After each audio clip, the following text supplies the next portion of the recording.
زمون پیغمبر چې کله مدینه منورې ته هجرت فرمایو، د مدینه د خلکو د يهودو نه علاوه دوه قبیلې وي. د یوې نه اوس نومو، د بلې نه خزرج نومو، او دا دواړه قبیلې بیا په اسلام کې داخلي شوې. دې ته انصار ویل کېږي. رسول الله صلی الله علیه وسلم د وفات نه وروسته په یو موقع کې په یو مجلس کې د دې دواړو قبیلو خلک ناست، نو دوی په خپلو قبیلو کې د فخر خبرې تلاش کول شروع کړل. زمون په قبیله کې د فخر څه دي؟ د اوس د قبیله خلکو دا وی زمون سره د فخر یو هغه سړی دی چې د احد په جنگ کې هغه شهید شو، هغه له فرشتو غسل ورکړ. دا په نورو قبیلو کې نشته دی.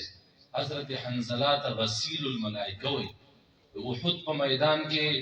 او یا صحابه کرام شهیدان شو، یو کم او یو لزمون نبی غسل نه ورکړ. هغه په هغه خپلو یینو والا کپړو کې دفن کړی شو، او د یو صحابي د وجود نه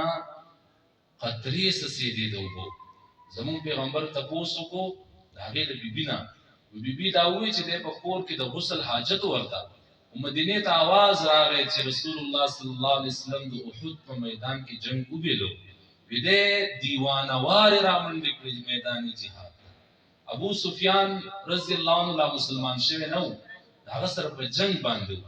ابن شعوب یو لوی کافرو، هغه د شانه په توره باندې ووهو، فرشتو ولا غسل ورکړو.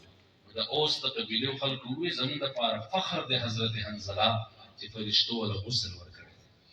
زموږ دپاره فخر دی هغه سړی د اوس د قبیلې چې کله هغه وفات شو، د هغه په وفات باندې الله عرش جړقېدلی و.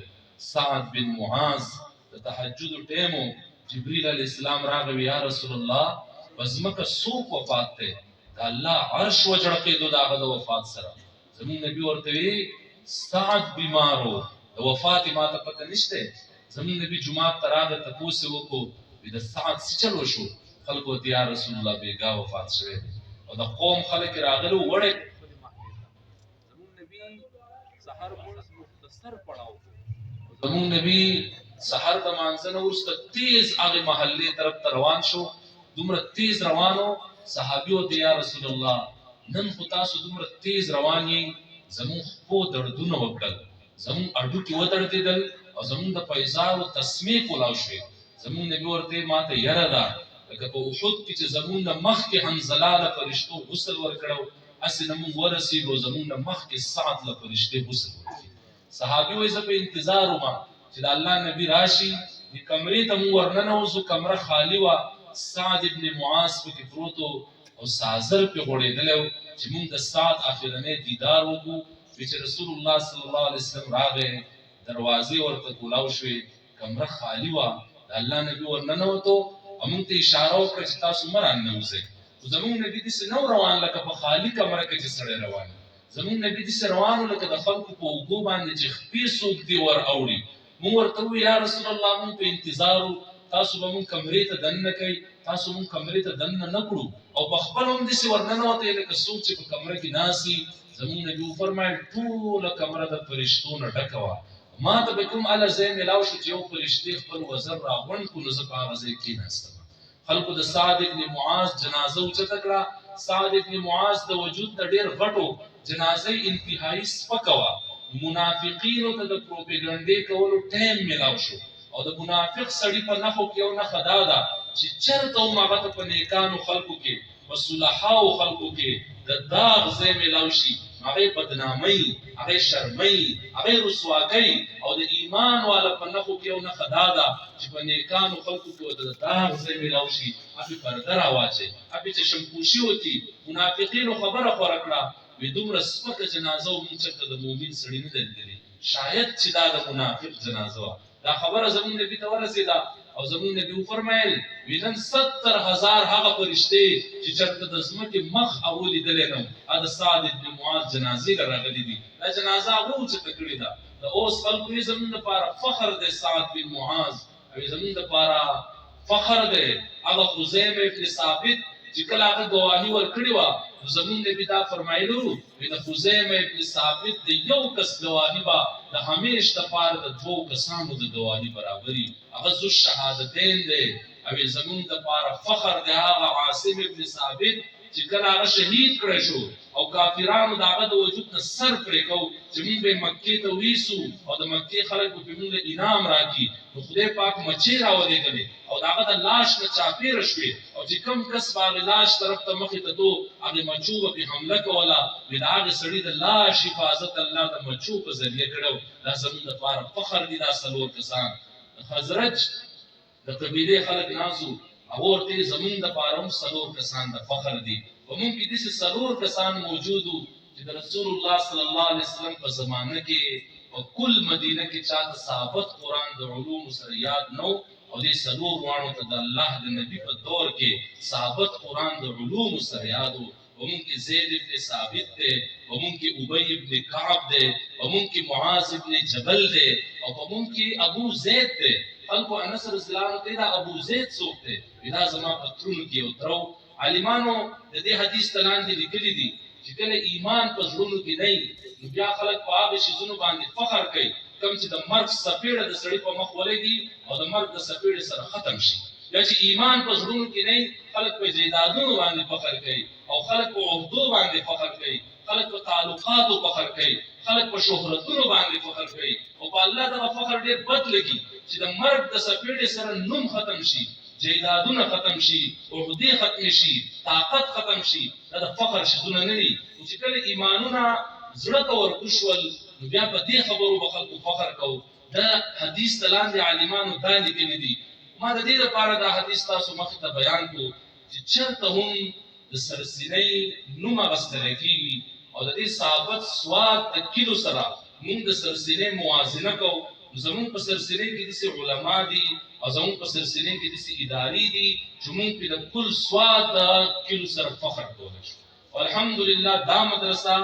د مولانا خلیفه صاحب دا زمونږ د سرسینۍ لپاره هم فخر دی او دا د دې د کورنۍ لپاره هم فخر دی د دې د کورنۍ د بچي لپاره فخر دی بازر مولوي صاحب د محمد امین مولوي صاحب رحمت الله علیه والد صاحب په سواد کې باندې او څو عالمانو کې چې د هغو نوم به په هغې دور کې اخیستلی کېدو سنډاکۍ بابا رحمت الله علیه یو لوی علمي شخصیت و تر د هندوستانه پورې د سواد فخر دی خو د بازر مولوي صاحب د سنډاکۍ بابا رحمت الله علیه سره علمي مناظرې وې علمي مباحث و تاسو د هغو د علمیت اندازه ولګوئ چې د خپل زمانې د ولي او د علم دفتر سره یو سړی علمي مناظرې کولی شي هغه په خپله د علم نه څومره لبریز شخصیت وي زموږ په مدارسو کې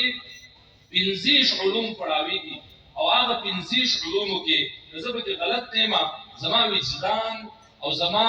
تجربه دا وایي چې په دغه 15 علومو کې د ټول نه ګران علم دا د اصول فقه علم دی چې د قرآن او د حدیث نه به څنګه ته دین راوباسې د عمل لپاره او د هغې دلیل دا دی چې په دې باقي څلورو شپاړه علومو کې زمونږ د سرزمین بر صغیر د پاکستان هندوستان بنگلادیش برما تایلینډ وغیره دې ځمکې په دې 40 علومو کې په سوونو او په زرګاو تفسیرونه کړي دي واحد اصول فقه داسې علم دی چې په دې کې د سرزمین بر صغیر صرف یو عالم تصنیف کړی دی ملا جیون د هغه نوم د اورنګزیب عالمگیر رحمت الله علیه استاد نور الانوار نن هم هغه پړاوېږي په مدرسو کې او دومره مشکل علم دی چې د کوم استاد سره اصول فقه والا کتاب وي نو ته یقین خاص کا چې دا په دې مدرسې کې یو محقق عالم دی یو جوړ عالم دی بازر مولوي صاحب د اصول فقه استاد بازر مولوي صاحب د اصول فقه امام او دې جماعت ته وبسې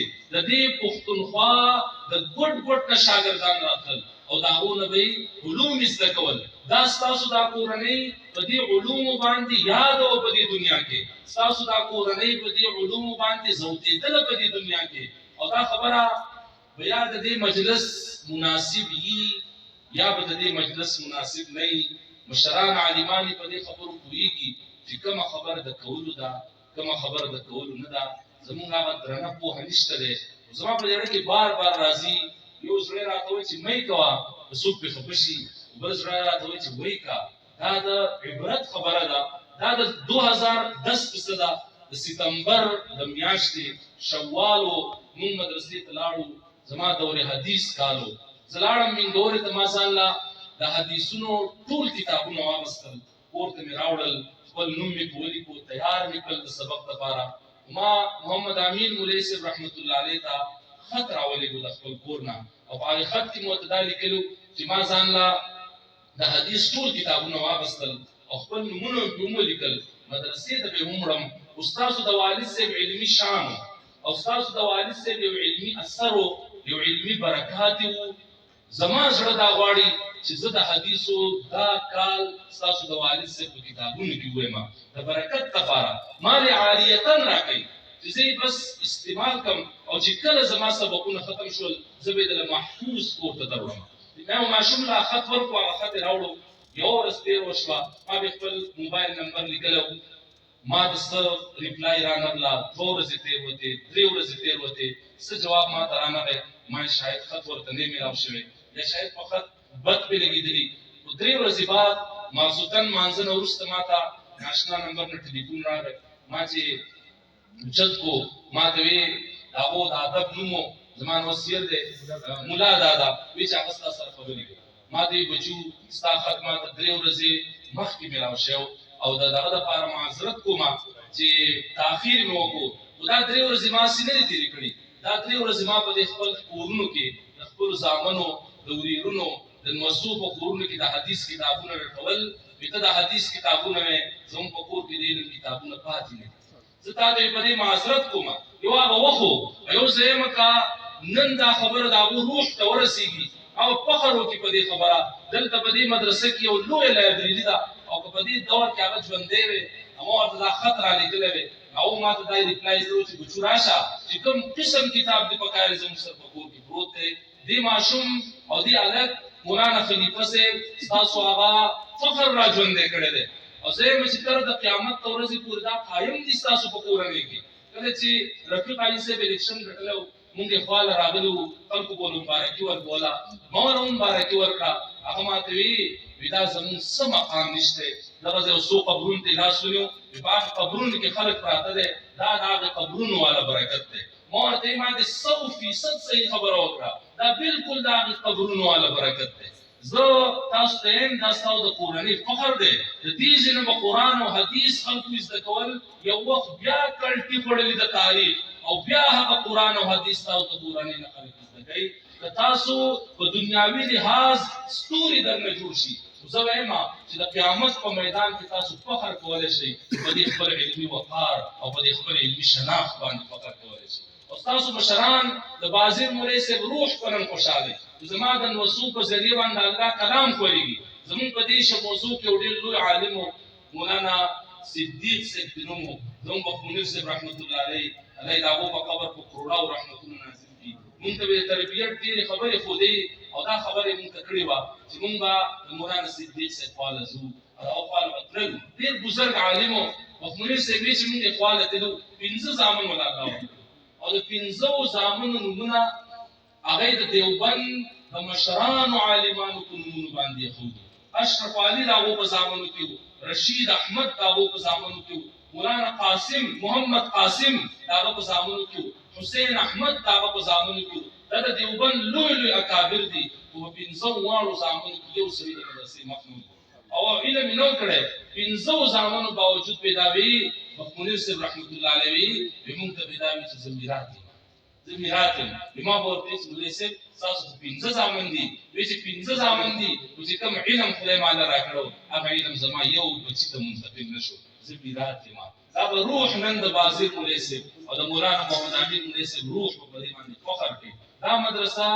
تاسو د کورنۍ د پاره فخر دی او دا مدرسه زموږ د کلی د پاره فخر دی بلکې زموږ د کلی هر عالم او زموږ د کلی هر مدرسه زه په داوی سره داوی ما چې دا زموږ د کلی لپاره د فخر سبب دی او زه درخواست کوم د خپل کلی ټول عوامو ته زموږ د کلی د علماو او زموږ د کلی د مدارسو د ژوند قدر وکړي زموږ د کلی د علماو او زموږ د کلی د مدارسو د ژوند سره محبت وکړي زه تاسو ته قسمین وایم اعتراض والا خلق نن ډیر دي تنقید والا خلق ډیر دي کیړي راوستو والا خلق ډیر دي او تربیت کوونکي خلق نشته دي ګن بیانونکي خلق ډیر دي چې دا قصیدي او دا زوران دي او دغه ځای مسله ده هر سړي په ژبه دي او داسې خلک یو څو دی چې هغه د خلکو تربیت وکړي، هغه ګند یې ختم کړي، هغه عیب یې ختم کړي، د قرآن او د حدیث په رڼاګانو باندې منور کړي. زه په فخر وایم زمونږ د کلي هر عالم او زمونږ د کلي هر مدرسه مونږ ویلی شو چې دا د تربیت مرکز دی، دا تربیت مرکز مراکز دي. او چې عوام مرسته وکړي زمونږ د کلي دا علما به ډېر لوی کار وکړي. امام شافعي رحمت الله علیه امام مالک استاد، امام مالک رحمت الله علیه فقیه د مدینه، صحابه د دنیا پیژني او په کروڑاو خلک د هغو فقیه باندې نن عمل کوي. امام مالک رحمت الله علیه او د امام شافعي سے بل استادو د هغه نه لیث نومو، لیث ابن سعد، هغه د مصر په فقهاو کې، امام مالک د مدینې په فقهاو کې، لیث ابن سعد د مصر په فقهاو کې. امام شافعي دواړه استادانو امام شافعي سے په خپل کتاب کې دا لیکلي دي چې د امام مالک نه زما استاد لیث ابن سعد ډېر فقیه، ډېر ته پوهه او ډېر ته تکړه. نن د لیث ابن سعد نوم څوک نه پېژني او د امام مالک نوم په کروڑاو خلک پېژني. امام شافعي سے فرمایل وی د لیث د قوم خلکو لیث له هغه شان توجه نه کړه او هغه شان ته اوچت نه کو لکه څنګه چې د مدینې خلکو امام مالک اوچت کو. زمونږ د خلکو کې یو زما د ګیلې ځای دا دی چې دوی د اهل علمو د قربانو قدردان نه دي او دوی د اهل علمو د قربانو شکرګزار نه دي او محبت کوونکي ورسره ډېر لږ دي. دا زما ګیله ده. زمونږ په جوره کې ډېر لوی عالم مولانا مفتاح الدین صاحب د هغو نوم او زمونږ په تاریخ کې د جورې استاد په نوم باندې یادېږي. د مولانا محمد قمر صاحب سکرو هلته د جورې په قبرستان کې د هغو قبر دی او مولانا مفتاح الدین صاحب او مفتی شفیع صاحب رحمت الله علیه د مفتی تقی صاحب والد صاحب مفتی شفیع صاحب او مولانا مفتاح الدین صاحب بالکل همدرسو. د صحابت علوم په یو درجه کې کړي دي، په یو کلاس کې کړي دي، د یو استادان نه ویلي دي او دا خلکو خبرې کړي دي چې د علم په لحاظ مفتی شفیع صاحب د مفتاح الدین صاحب ډېر زیات تکړه داونه. مونږ ته قاری طیب صاحب رحمت الله علیه وی جو پیر چې چا تاسو کو د مفتی شفیع صاحب نه الله تاسو مفتی شفیع صاحب یو درس کې سبق ویلې، یو کمره کې اوسېدلی، یو استادانو نه سبق ویلې او مفتی شفیع صاحب د دنیا پیژني او تاسو د سواد خلک هم نه پیژني. هغه ته په جواب کې ووی مفتی شفیع د الله قوم ورکړی دی، زما سره هغه قوم نشته. هغه خلک خپل ځانونه خوري په مدرسو باندې، هغه خلک خپل دولتونه لګي په مدرسو په علماو باندې، عزتونه ورکوي. نن د هغه سرزمین علماو هغه کار وکړو. زه تاسو ته قسم پړی شم که زمونږ خلکو علماو له هغه اهمیت ورکولی کم اهمیت چې د پنجاب او د سند خلک ورکوي، زمونږ د خلکو د علماو د حقوق برابر به هم نه وي. دا ما یو لویه خبره وکړه. زه تاسو ته وایم زموږ محتمیم صاحب رحمت الله علیه به اجتماع لته او پالنپوري صاحب چې د هندوستان نه به راتو خلکو به ورته حکیم الامت وي او د سواد حلقې ته به راتو او د محتمیم صاحب خپې به یې ثابت کولې. زموږ خلکو هغه قدر ورنه کړو. زموږ مدرسې ته د دارالقرآن مدرسه ده په فیصل آباد کې، دا هغه صرف د حفظ مدرسه ده، صرف د تجوید مدرسه ده، صرف د قرآن خدمت پکې کېږي. د هغې مدرسې علما راغلو زموږ مدرسې ته د دارالقرآن. زه ورسره ناست وم سهار په ناشته کې، ما ته ویل زموږ په مدرسه کې 100,000 طلبا سبق وایي او زموږ د مدرسې د یوې ورځ د خوراک خرچه 15 لکه روپۍ ده. زمون 1.5 کروڑ روپۍ د میاشتې صرف په خوراک لګي او دا 1.5 کروڑ روپو کې مونږ د 1 روپۍ دپاره هم چاته د چندې وینا نه کوو. د فیصل آباد خلک دا 1.5 کروڑ روپۍ بغیر د وینا نه زموږ مدرسې ته ورکوي. یو مشر عالم ناسو وی دا زمونږ د صدر مدرس دی، د ده د میاشتې تنخواه 80,000 روپۍ ده. ما ورته ویل چې زما نه تپوسونه مه کوئ، که زما نه یو تپوسونه وکړل نو خفه به د سوات نه لاړ شئ. ما ستاسو د یو استاذ تنخواه 80,000 روپۍ ده. ما زمون په مدرسه کې 100 استادان سبق وایي او د 100 استادانو مجموعي تنخواه 2,000 روپۍ ده. دا ما تاسو ویسئ مولانا ترجمې صاحب د سوات په منبر وي تاسو خپل عالمانو نه دومره تنخواه نه ورکوئ که څوک پکې مړه شي نو چې ځان له پې کفن واخلي. دا د کفن هم برابر نه دي. خو بیا هم آفرین دی زمونږ د دې خطې په علماو باندې چې هغه د دې قوم د بچو تربیت کوي. زه به آخري خبره دا وکړم د قوم د بچو تربیت په مور و پلار باندې الله فرض عین ګرځولی دی. دا په پردو خلکو نه دی فرض عین، دا په مور و پلار فرض عین دی. اولاد دا د خدای نعمت دی اولاد د مبارکۍ ورکولو قابل دی او دا هم یاد ساتل پکار دي که اولاد زوی دا هم نعمت دی او که اولاد لوري دا هم نعمت دی او که زما نه څوک تپوس وکړي د خپل ناقص علم په بنیاد ورته زه دا ووایم چې د آخرت په اعتبار سره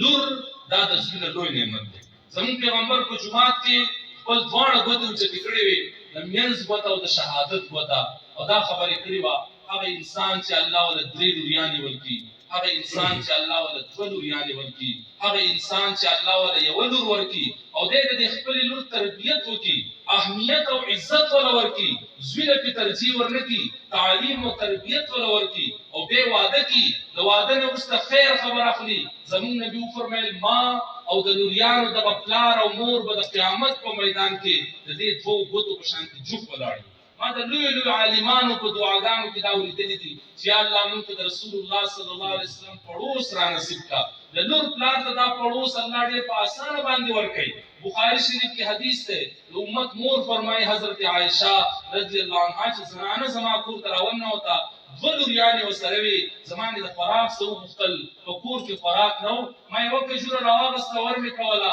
وږي 3 کسانو مور هغه کجوره 2 ټوکړې کړه یوه ټوکړې خپل یوې لور له ورکړه بله ټوکړې خپلې بلې لور له ورکړه په خپل یې ونه خوړل او لوریانو باندې وخوروله زما د کور نه ووته وایي چې رسول الله صلی الله علیه وسلم زما کور ته راغی ما ورته دا قصه وکړه وي د دواړو جانو سردار وفرمیل هغه انسان چې د لور په امتحان کې الله وغورځوي او دی د لوریانو په امتحان کې کامیاب شي فاحسن الیهن حسن سلوک ورسره وکړي کن له سترا من النار دا لوریانې به د دې پلار دپاره د دوزخ د اور نه الله پرده وګرځوي زموږ پیغمبر له الله 4 لوریانې